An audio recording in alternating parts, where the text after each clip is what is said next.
Sup y'all, and welcome to Industrialization and Global Integration, Unit 5, Part 7.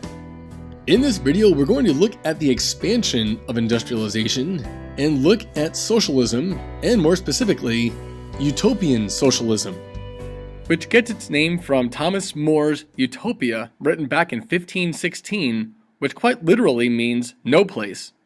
He wrote about a fictitious island in the Atlantic, in which you had a good environment where people ceased to act selfishly, where greed was replaced with a sense of community.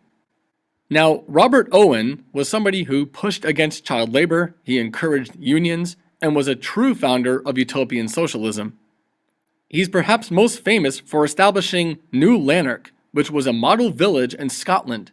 On this village, he ran a factory and also established homes for the workers. He had a school for the children, and he actually even made a profit. It had been thought by most industrialists that providing these benefits to the workers would basically bankrupt the company. So now we move our attention to scientific socialism. In 1848, devout socialists Karl Marx and Friedrich Engels wrote the Communist Manifesto.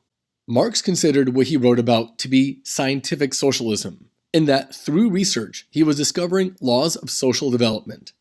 He contended that the history of the world was based on class struggle, developing in stages from communal hunter and gatherer societies to primitive tribes led by chiefs and the introduction of slavery, then to feudal societies with lords and serfs, then onto capitalism in which the bourgeoisie, or the owning class, exploited the proletariat, or the working class.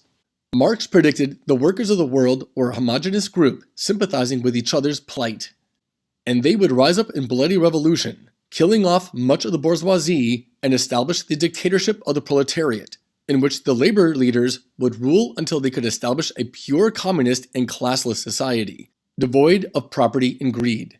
According to Marx, this would be the final stage, and it was inevitable. Of course, this never did actually happen. The reality is, the massive and homogeneous working class claimed in the Communist Manifesto did not truly exist. And contrary to claims of a proletarian majority emerging, the middle class was actually growing under capitalism and not disappearing as Marx had claimed. Overall, nationalism has proven to be more pervasive and powerful than working class identity. Now let's take a moment and compare liberalism with classical liberalism. Now, when we think about liberalism today, it's more like going towards a socialist ideology, whereas conservatism is closer toward the classical liberalism that was brought on by the Enlightenment thought. So on the left side, you see more of a push toward equality, whereas toward the right, it's more towards an idea of liberty.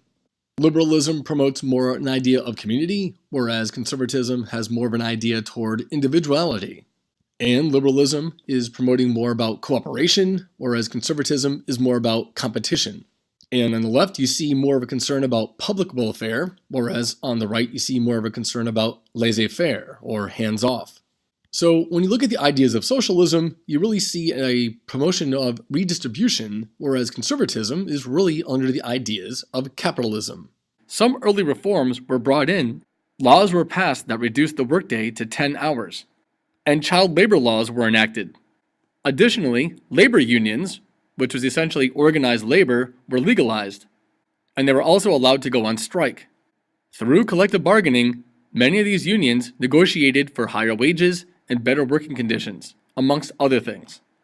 And the advent of industrialization coincided with improved communication and transportation, which also led to a growth of cities and overpopulation in those areas, ultimately leading to major global migration flows.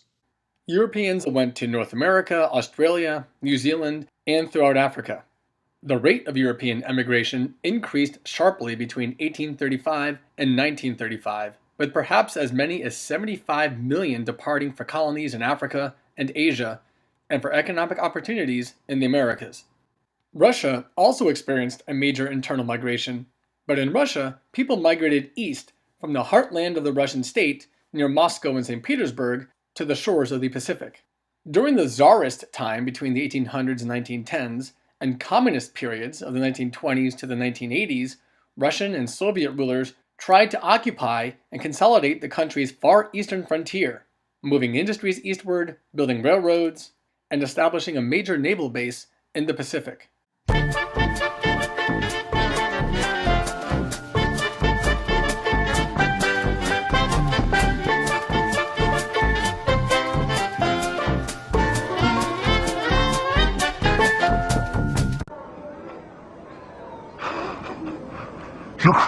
You're crazy, man. You're crazy. I like you, but you're crazy.